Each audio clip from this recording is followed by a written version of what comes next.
Ja, tole je 15. državno prvenstvo v letenju s toplozračnimi baloni. Prvič je v Trebnjem in danes letijo prve naloge. Namreč danes imajo 4 naloge. Prva je bila trodimenzionalna naloga, so mogli leteti skozi določen prostor, se zadržati tam čim dlje časa, nabirati pike. Naslednja naloga je tu ta rdeči križ, to se pravi, kdor je najbližje križu, odvrže marker, se izmeri razdalja, ta je zmagovalec.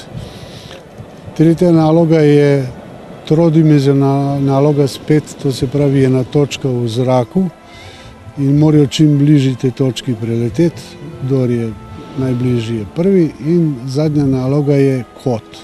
To se pravi, morajo ustvariti največjo razliko, ki je možna.